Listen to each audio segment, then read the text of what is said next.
A very good evening to all our viewers. A very good evening, Arundhati. Good evening, Joel. 2 more days for Christmas, isn't it? That's right. The season is getting tough and busy by the day, but we are prepared and fully geared to bring you the latest and trending stories tonight on Primetime News on TV1 and Shakti TV. Let's start off with the headlines. I'm Joel Outschool. And I'm Arundhati Mudanayake. SLFP affirms that the post of Super Minister will not be passed. One-stop shop එක පෙන්නලා සර්වවලදාරි මුදලාලි කෙනෙක් හදන එකට මම විරුද්ධයි. ඒක කෙලින්ම ඔක්කොම ටික මේ විසුරෝල ඇරලා මේ රටට එක සුපිරි අමති කෙනෙක් විතරක් හිටියා මැති. එතනට අපි යන්න සූදානමක් නැහැ. Prime Minister has taken over the Speaker's responsibility in directing the CORP report on the bond transactions to the Attorney General. A statement from the CORP chairman. Katanayake Airport closed for 8 hours daily from the 6th of January. Government to import 10,000 metric tons of rice from India. And now the stories in detail. The government decided to import 1,000 metric tons of rice as a means to solve the scarcity of rice. The Cabinet of Ministers also granted approval to the private sector to import rice. The Ministry of Industry and Commerce said today that they had received the import prices and samples of rice via the Sri Lankan Embassy in New Delhi, India. The Secretary to the Ministry stated that the tender committee of the Ministry of Industry and Commerce will select the suitable company and the orders to import will be placed tomorrow itself. We hope to import 10,000 metric tons of rice. When we are doing this with a basic system, even if we do it as fast as we can, it will take close to a week. We will be bringing in rice from India for now. In the meantime, we will try to import from Pakistan and Bangladesh. We are looking at the prices there as well. We hope that the rice in the paddy marketing board will come out during the festive season.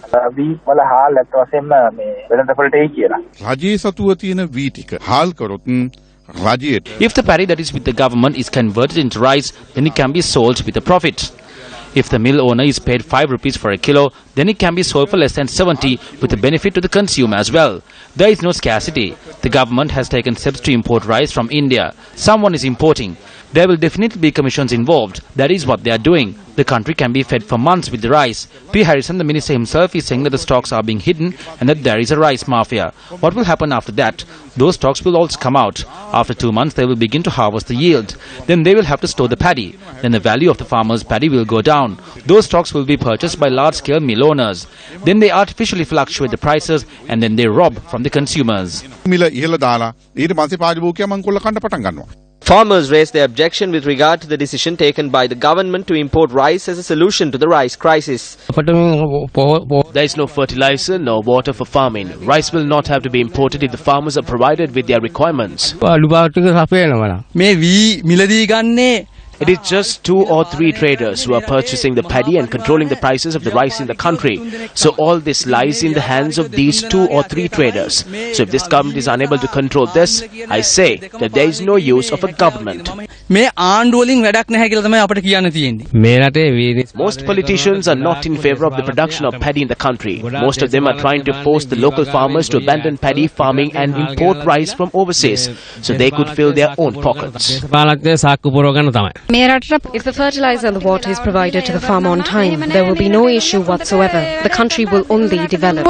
The cabinet approval to import rice is granted today to the private sector as well, based on a suggestion made by Minister of Industry and Commerce Rishad Badiuddin. The Small and Medium Scale Mill Owners Association says, however, that over 1,000 mills have been shut down due to the prevailing situation. They allege that a handful of large-scale mill owners have obtained the rice stocks of the government. There is a scarcity of Sudu Kakulu and Nadu in the country. There was an announcement over a week ago that the paddy stocks of the government will be given to the mills that are registered with the Paddy Marketing Board. I state responsibly that the board has not implemented any such mechanism. They have only given these paddy stocks to 10 large-scale mill owners. This will not create a benefit for the consumers. The small and medium-scale mill owners have not received these stocks. They are not mentioning a date or a time frame as to when the paddy will be given. I state clearly that this is a lie. I ask responsibly to publicize the list detailing as to whom these stocks of rice were issued to.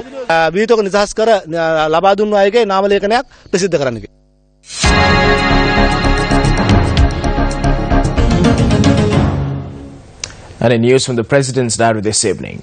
President Maithripala Sirisena presided over a special discussion on the national program to eradicate poverty from Sri Lanka at the Presidential Secretariat.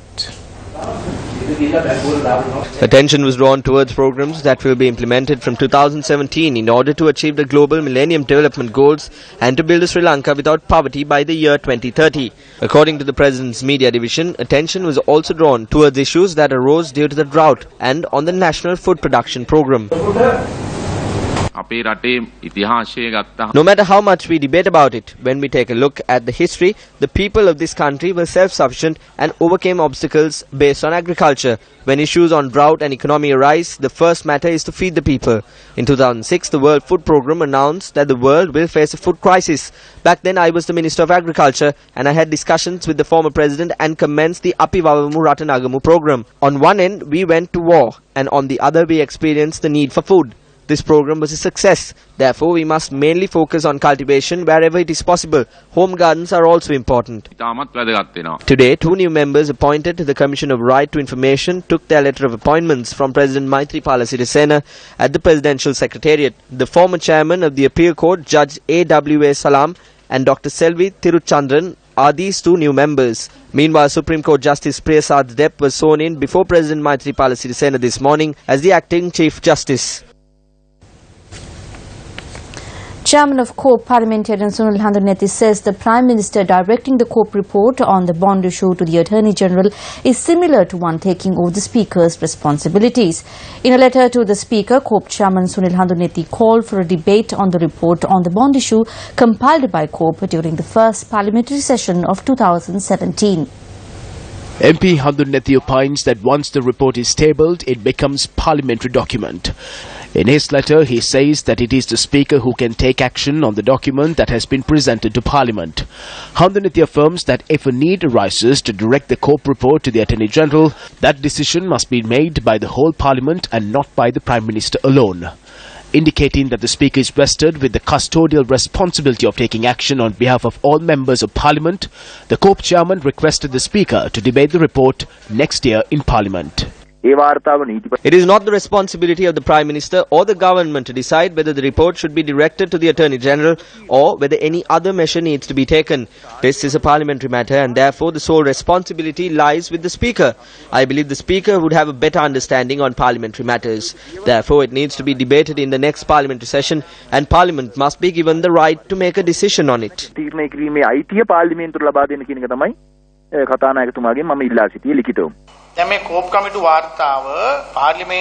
The COPE report must be debated in Parliament in January. After it is debated, Parliament must take a decision on it.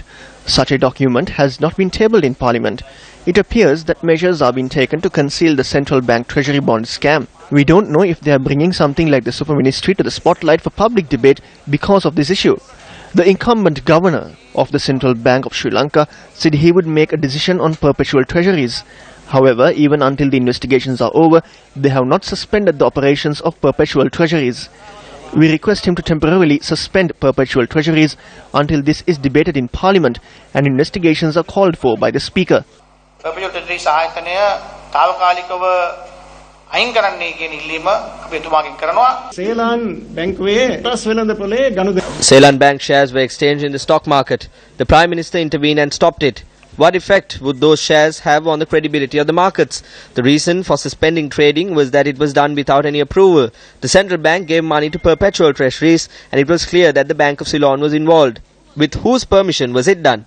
Arjuna Mahendran has no authority to instruct the Bank of Ceylon. If funds from the Bank of Ceylon was used, who will be held accountable? At that time, the Prime Minister did not make any attempt to inquire into this matter from the Bank of Ceylon. However, with regard to this trade, the Prime Minister acted quickly to stop trading within a few hours. Why is there a difference here? Meanwhile, issuing a communique, the Office of the Prime Minister responded to the letter addressed by MP Sunil Handuneti. The communique reads that the Prime Minister, in his capacity as the subject minister, has informed the Speaker verbally that the COPE report on the bond transaction will be directed to the Attorney General. Moreover, the Prime Minister had informed the Secretary General of Parliament on the 9th of November to provide the other documents requested by the Attorney General with the authorization of the Speaker. The communique issued by the Prime Minister's office adds that this matter was brought up in Parliament on several occasions and that the Prime Minister has expressed his willingness to hold a debate as well. It goes on to note that the Prime Minister, in his capacity as the subject minister directing the COPE report to the Attorney General, is within the legal framework and that seeking the opinion of the Attorney General on the measures when an allegation is raised against the Prime Minister's staff is also a general practice. While noting that this does not exceed the boundaries of parliamentary procedure, the Prime Minister's office points out that though the chairman of COPE had levelled allegations against the Prime Minister, it was the committee's secretary who had issued the report to the Attorney General. The Hambantota report was the topic that was raised at the Jatika Hello Rumea media briefing today. An agreement has been reached to vest the Hambantota Magampura port with China Merchant Holdings. However, the people of this country are not aware of the framework of this agreement. The Prime Minister visited Hong Kong with Minister Malik Samaravikrama. We wish to know what happened during that tour. Was a framework decided on this matter within Sri Lanka or during the visit to Hong Kong? Former President Mahinda Rajapaksa visited China. Did any discussions take place with the former president during that tour? Who made the estimates? Has this framework been presented to Parliament? Has a debate taken place? Some say that 100 million was given as a commission.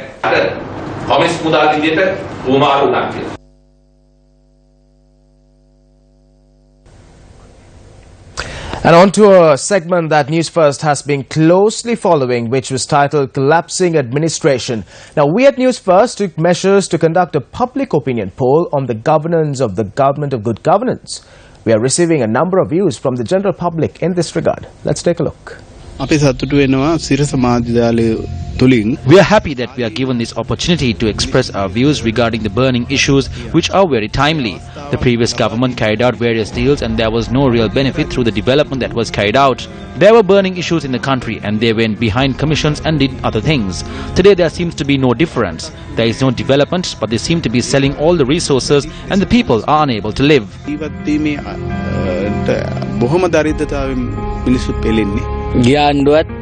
When you take the previous government and the present government, there seems to be no change in their mechanisms. But this government seems to be having a more of a selling mechanism than the previous government. We can see that the general public is being burdened and are being suppressed. We cannot see a difference between the two governments. Both seem the same. The government is not where we hoped it would be. They are not doing what we thought they would do. We are disappointed about the fact that what we hoped for is not being achieved. Share your views with us on our official Facebook page www.facebook.com/newsfirstsl. You can also log on to our website www.newsfirst.lk and click on the Collapsing Administration tab.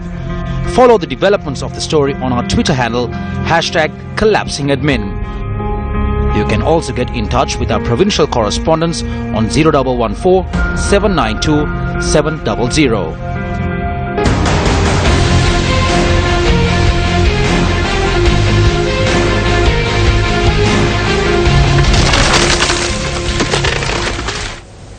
Here are some of the views expressed during the Sri Lanka Freedom Party media briefing that was convened today. 2017 will be the year in which the consensus government formed between the UNP and the SLP could come to an end. By the end of 2017, the Central Committee of the party will decide if we are going to remain in the government or make a change. Our voices have become so powerful within the government itself that we have become a far bigger issue for the government than the joint opposition. That is probably why members of the UNP are asking people like Dilan Pereira to get out of the government directly.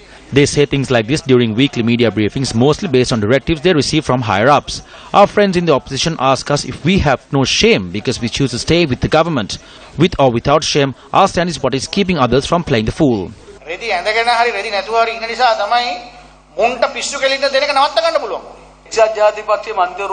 Even though members of the UNP boast they only have 82 members in parliament, we have 82 as well. The rest are in other parties. With just 82 members, there is no way in which the UNP can say that this is a UNP government, that we have a far greater right to call this our government. And on to a story that created much buzz during the past few days, and also it was mentioned on our headlines. A Chinese company has been handed over the task of renovating the runway of the Bandar Naik International Airport at an agreed cost of 7.2 billion rupees. Under the first phase of developing the Colombo International Airport in 1986, the runway at the Bandar Naik International Airport was completed with an expected lifespan of 20 years. However, the runway has been used for around 3 decades without any carpet being added, prompting authorities to take measures to renovating it.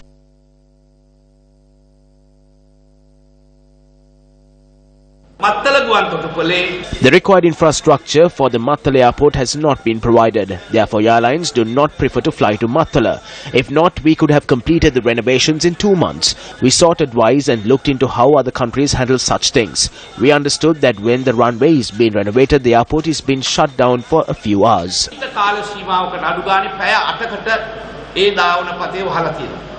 The renovations on the runway will be done by the Shanghai CAAC New Era Airport Design and Research Institute Corporation Limited and China National Aerotechnology International Engineering Corporation. 85% of the required materials have been brought here. We are continuing to receive the machinery. Plans are in place to commence the renovations on the 6th of January and conclude it by the 6th of April.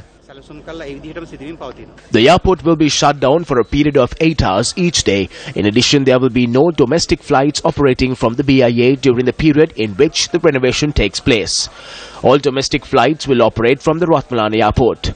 In addition, the Mattala International Airport will be also used for operations during the said period after obtaining the required permission. The Sirsa Christmas Zone opened for the 3rd consecutive day today.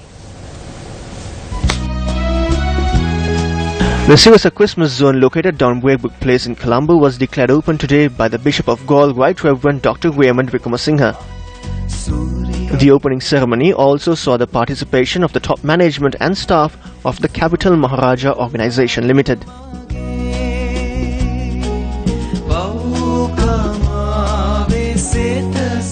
Jesus Christus Swamin Vahanse Mahat Adareen Valandagat. It is only you and I who could rid the level of poverty. A simple idea generated within you could bring about change in another person's life. A good thought could bring about change to your village and the entire country. The best example for this is the commencement of the Gammad initiative by the Capital Maharaja Organisation. This initiative was able to undertake tasks which the state failed to do, together with the participation of the general public and civil society organisations.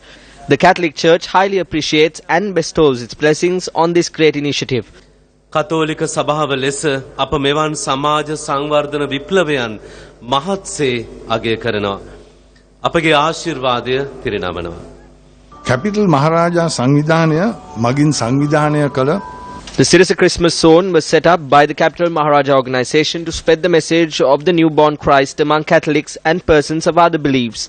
Initiatives such as this, the Vesak Zone, the Gammad initiative have aided not in just spreading a spiritual message, but also to uplift the lives of the needy and bring about a change in the lives of those in need. ජනතාවක් බවට පත් කිරීමටද උපකාර වනු ඇත. The speciality of this year's Sirsa Christmas Zone is the exposition of the statue of the Blessed Virgin Mary, blessed by His Holiness Pope Francis. Crowds gathered in numbers to get a glimpse of this statue.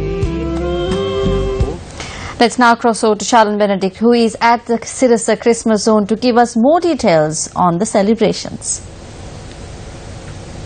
I'm reporting to you from the Sirsa Christmas Zone here at the MTV City office in Union Place, where the ambience is as Christmas as it can get. We've got a whole load of fun items lined up for anyone who visits the Sirsa Christmas Zone here, along with a whole bunch of beautiful decorations here.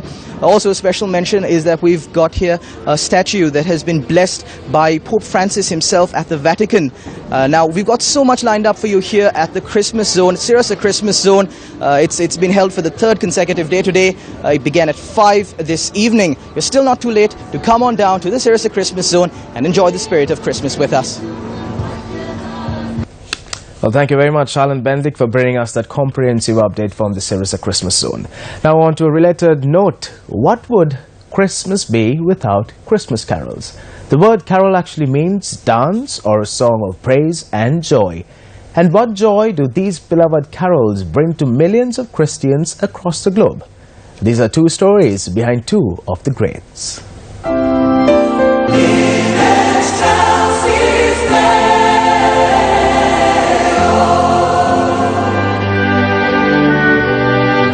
Hark the herald angels sing. This Christmas carol was written by Charles Wesley, brother of John Wesley, founder of the Methodist Church in 1739. A somber man, he requested slow and solemn music for his lyrics, and thus Hark the Herald Angels Sing was sung to a different tune initially. Over 100 years later, Felix Mendelssohn composed a cantata in 1840 to commemorate Johann Gutenberg's invention of the printing press.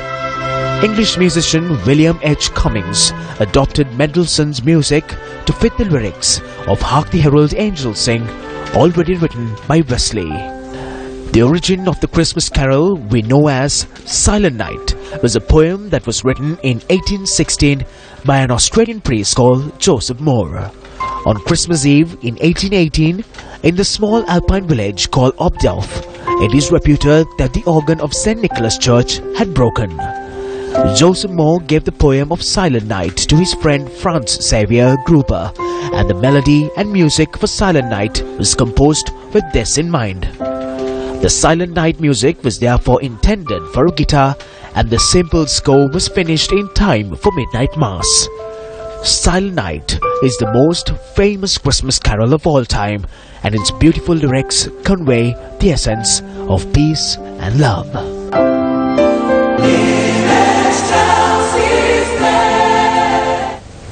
Taking a look at more local stories, a newspaper reported today that 58 MPs are planning to write to the President and the Prime Minister against the Secretary to the Ministry of Parliamentary Reforms who opposed to sign the documents to obtain vehicles under an operational lease facility.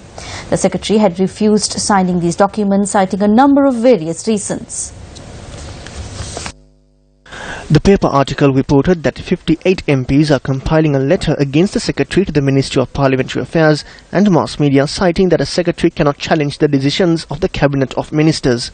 The issue cropped up when attempts were made to obtain vehicles for 58 MPs under an operational lease facility.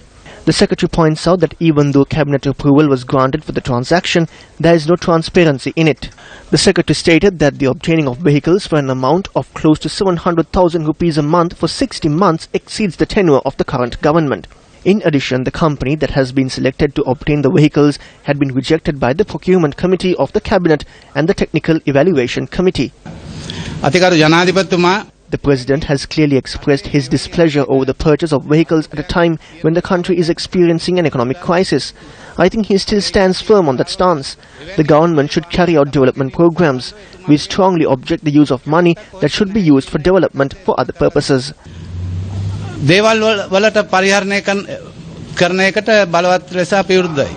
When this issue first cropped up, the President noted that this matter should be reviewed.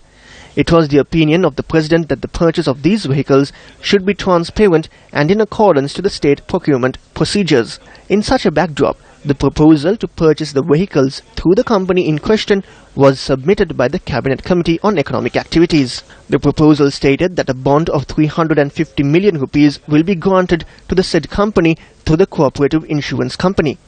However, the net worth of the company which has been selected to import these vehicles is only 15 million rupees. 58 MPs are thus preparing to go against the Secretary regarding a deal struck under these circumstances.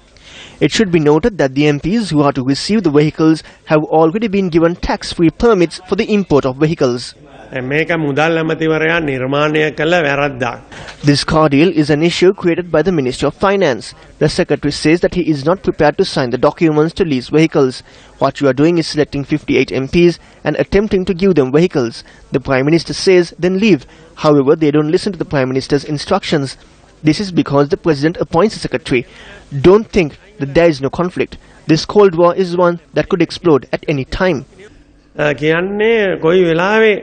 පිපුරන යුද්ධයක්ද කියන තත්ත්වයට දැන් ඇවිල්ලා. එදා වාහන දුන්නේ රජයෙන්. Back then, the government leased the vehicle and handed it over to the ministry, which in turn gave it to the member. However, the maintenance was done by the MPs. Today, this is a bribe. Earlier, it was given based on the service requirement. Getting a vehicle on lease for 700,000 rupees means that the confidant of the person who brings in this proposal will be lining his pockets.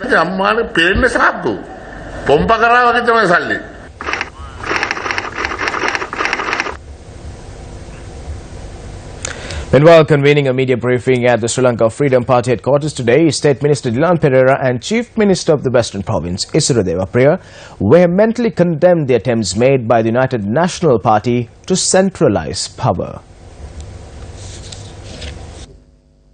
Convening a media briefing yesterday, Minister of Development Strategies and International Trade Malik Samaravikrama announced several decisions that affect the country's economy. The agreement to hand over 85% of the Hambantota port to China to be signed in January was one of them. Coinciding with this agreement, 15,000 acres in Hambantota and adjoining areas are to be handed over for development projects, creating a development zone including the Trincomalee harbour with the support of India. Minister Samaravikrama noted that in line with the program to hand over Hambantota to China and Trincomalee to India for development projects, the Development Special Provisions draft bill will be forwarded to Parliament in February. Even the President is in favour of it. How else would he get approval in Cabinet? No, none of us need super ministerial posts. We are against it. We have seen the results of super ministers like Basil.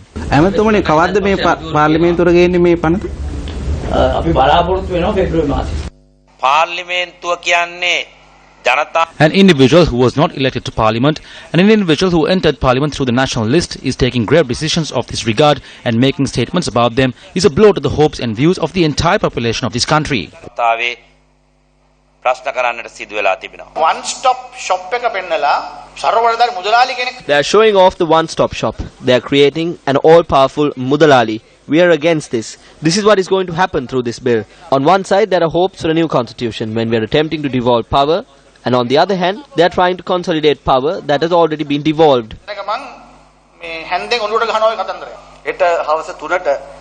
All chief ministers, including myself, have been asked to come to Temple Trees at 3 p.m. tomorrow.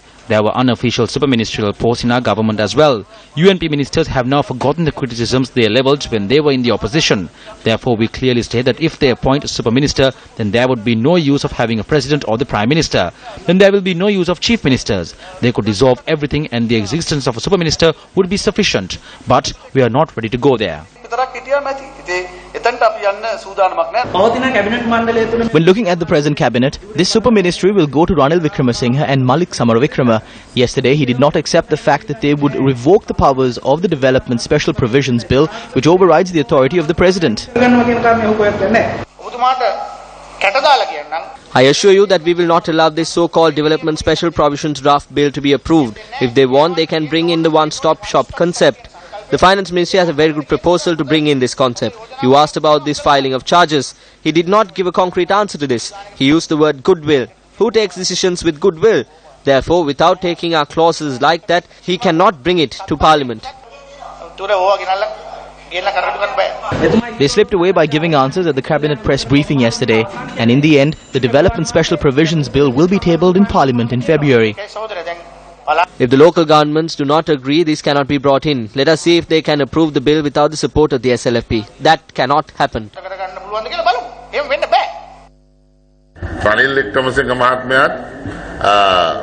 The Prime Minister and Malik Samaravikrama, who is in charge of the economy, do not care about the country. They want to fulfill what they want. They will get what they want done even after selling the country. They must have affection towards their country. This situation has arisen because they are a group who have no love for the country and because they are a group who act to get what they want. We must all join forces to stop this from taking place.